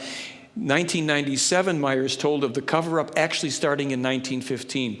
I'll cover more of this in question and answer period if you want, how about 5 or 6 of the U.S. presidents were involved in this, that there were several popes, that the Orson Welles, H.G. Wells broadcast was also a pivotal piece of this, and how so much of the so-called evil alien abduction, all of this stuff is disinformation and misinformation. We didn't say all. We said according to this, most, and how most U.S. sightings are terrestrial craft. There is a warning in this case from the La Palma volcano. When it erupts, if the U.S. is not prepared for it, we would lose 20 million people along the eastern seaboard. Again, the laws of cause and effect, that pendulum, what are we being told here? Whatsoever a man soweth, that shall he reap. Do unto others. These are wonderful things that have appeared in our holy books and are true. So if we look at the U.S. having 200 unprovoked attacks against other countries, unprovoked, they didn't attack us, what can we expect? What's our homework? Well, to avoid the war, we've got to get out of these countries. Simple statements. I don't know if it's that easy to do. We've got to change our thinking, our speaking, our acting, our beliefs, and stop all the aggression, because according to the Pleiadians and Meier, we cannot win the war on terrorism through military means.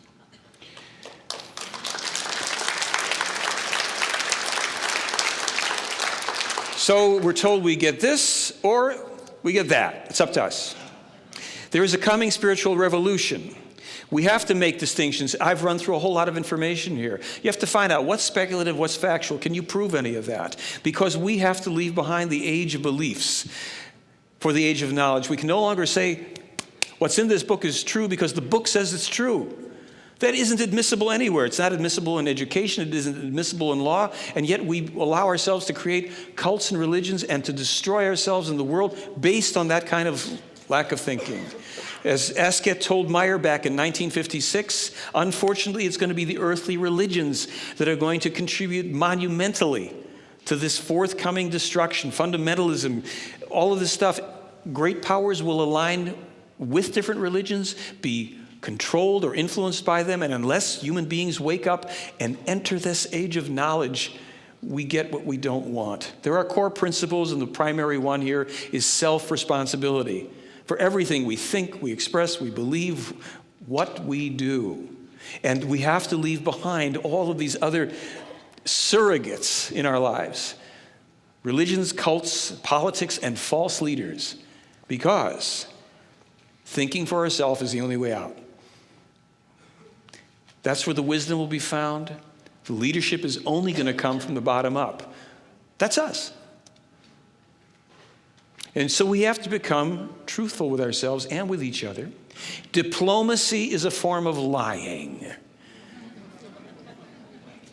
And if you really think on that, what is that about where we won't really tell our truth to another person?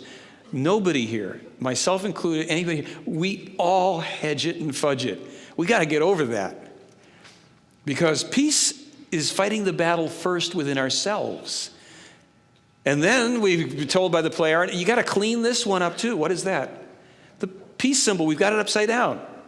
Upside down? Yeah, it's a sword. It's the cross of Peter. It's all the stuff running into the ground. Get the tree of life. Bring it up. Here, they say, is what the original peace symbol, one of 1.2 million symbols that Meier was taught as a child to receive telepathically and translate into German when he types it out at 60 words a minute with one hand. This is what it looks like, and this is what it looks like in color. Oh, move it right along. Turn it right side up. Here, there is a peace meditation that is allegedly done by 3.2 billion extraterrestrial humans on our behalf. While we, some few thousand people on the planet, are doing this, you can learn about this. You can do it yourself. It takes 20 minutes. It's allegedly the ancient Lyrian language. Salome, Gamnan, Ben Urda, Ganiber, Asala, Hesperona, peace be on earth and among all beings. There's more information on that on my website, on the FIGU website.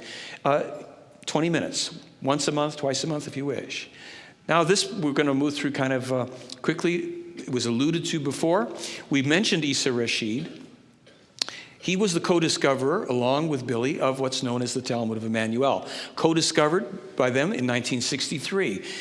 This is given after they dig their way into what is an abandoned tomb near Jerusalem. It's very, very ancient, stones on the floor, unearth the stones. Pick up the resin-wrapped animal skins that are protecting the scrolls inside that are written, they find out, in Aramaic, which Rasheed just seems to know how to translate. He takes the scrolls, he runs back to Jerusalem, sequesters himself away, but he has to leave. He sends them off to Meier in 1970 after 7 years of work. In 74, he and his family flee to Lebanon. They sequester the scrolls in a house in a refugee camp. The Israelis come in. They destroy that camp. The scrolls are gone forever.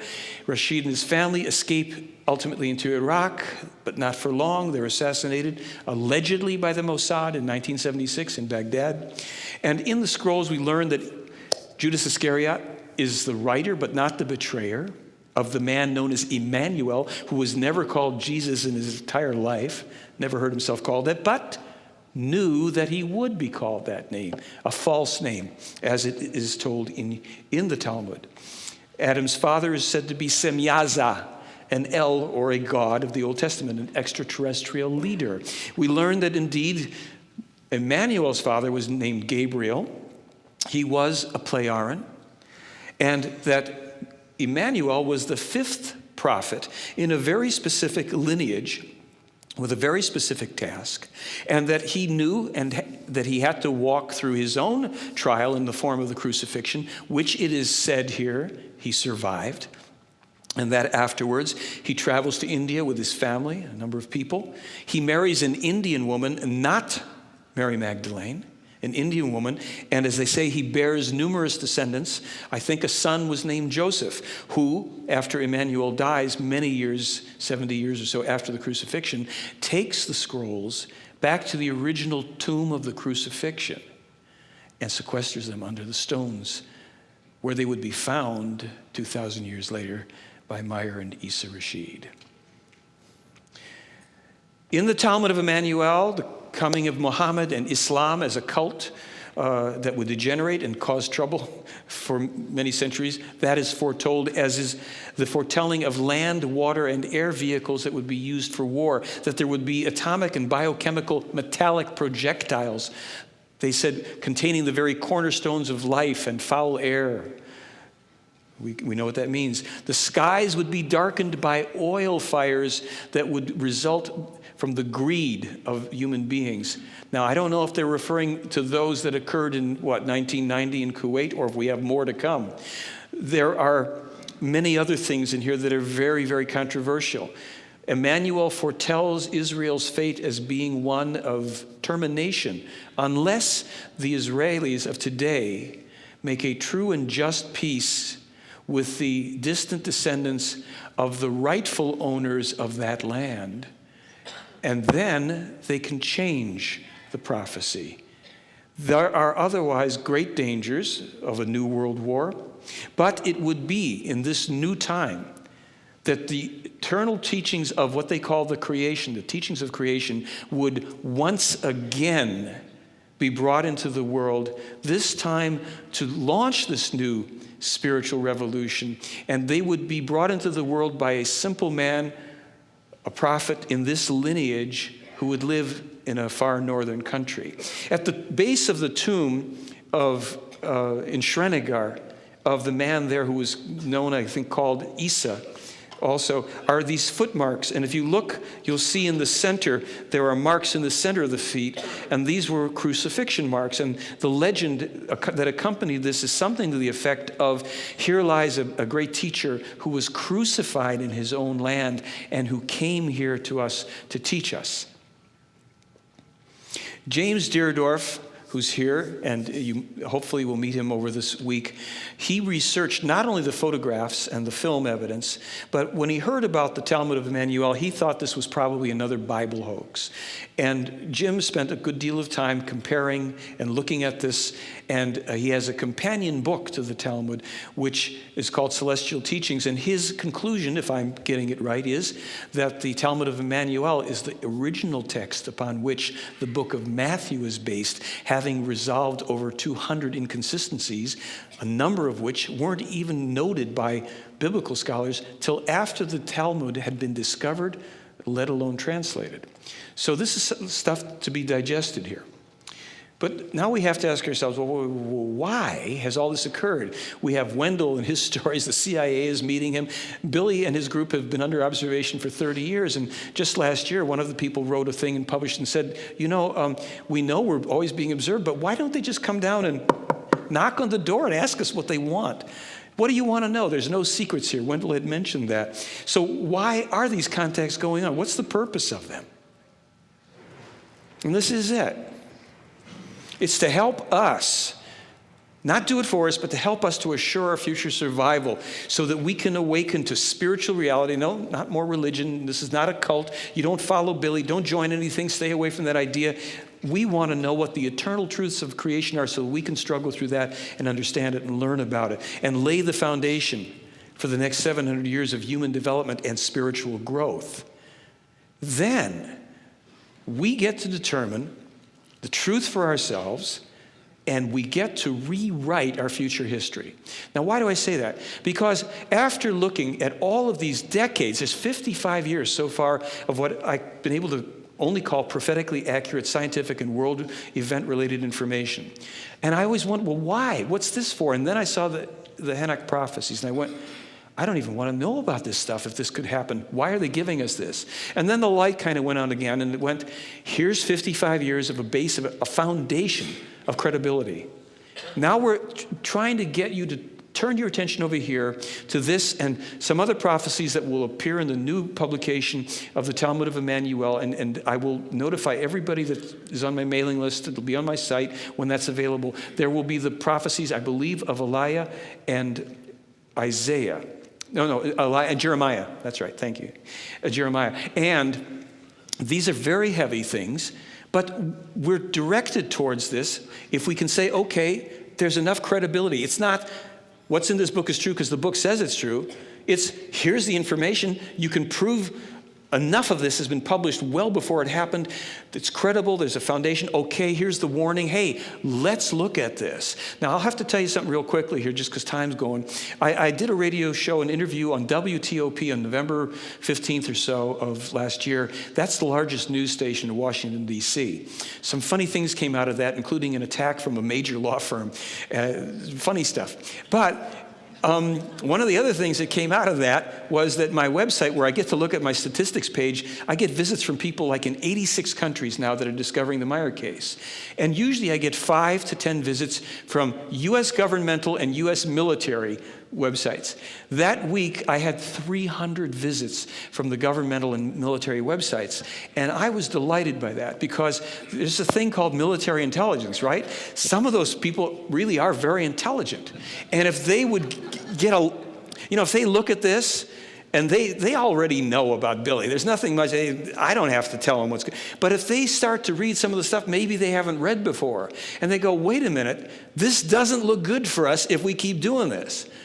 So there are people that are getting the Meier material by eavesdropping on Billy over there, reading the stuff on the websites, seeing the books and the DVDs and all this stuff. Now, I want to just do one little thing about the DVD and the videos. When Wendell talked about his investigation, Lee and Britt Elders put out a video called Contact in, I think, 1982, and they reissued it so that I can make it available to everybody. And it's a reenactment using Billy and Wendell and Lee and Britt and many of the people that are still involved in the case in Switzerland. You can see the people there. You can see some of the scientific testing, a guy who reports on the lie detector test with Billy and Wendell's prodding. And, well, was he dishonest about anything? Well, the only thing we found troubling was when we asked him if he was still drinking coffee. The thing went all over the place because I guess his wife told him to stop drinking coffee, and he told her he had, and that's where it was going off the charts. Well, anyhow, Contact is a very interesting video. As many of you know, I have a DVD on this, and here's what I want to say about it. Because when you spread the word to people, and people are saying, well, how do you really know this was really published beforehand, and blah, blah. My DVD, the same thing that I talk about in here about the warnings from 1981 and 87 about Islam and France and some other things and Vesuvius, those things were validated. Those things happened after the DVD came out. So it's already on a copyrighted pressed item if you need that kind of proof for anybody. And there's a ton of other stuff that I didn't do here because a couple years ago when I did a presentation, I had a lot of stuff that went on the DVD. Okay.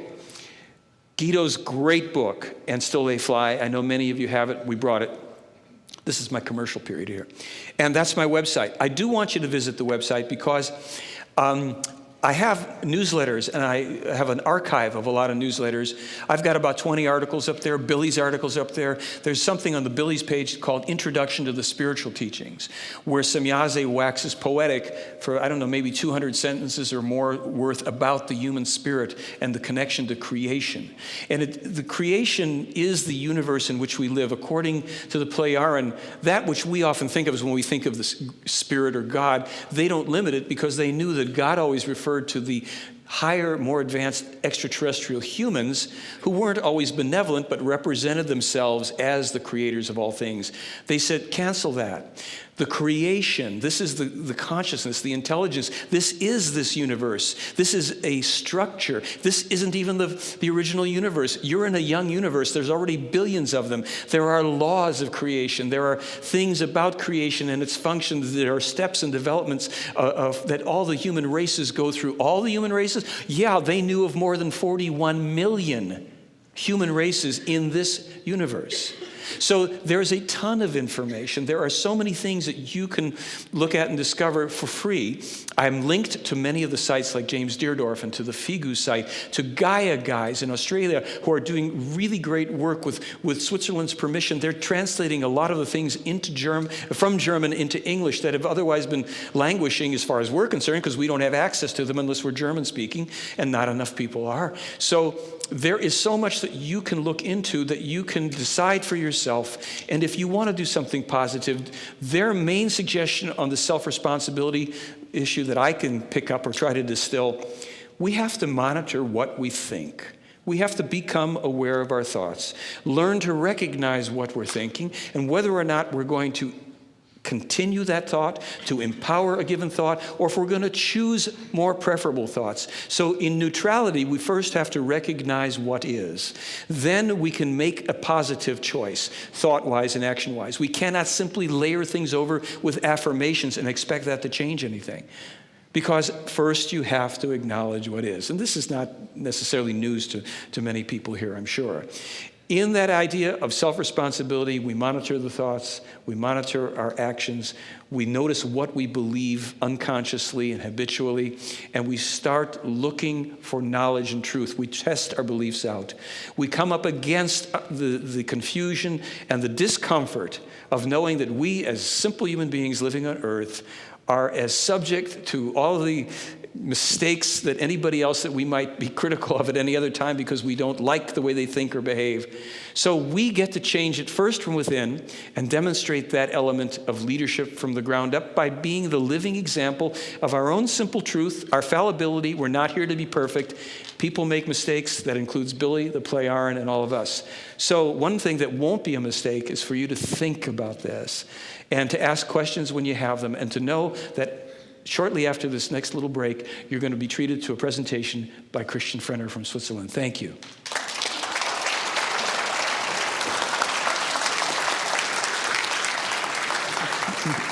Thank you.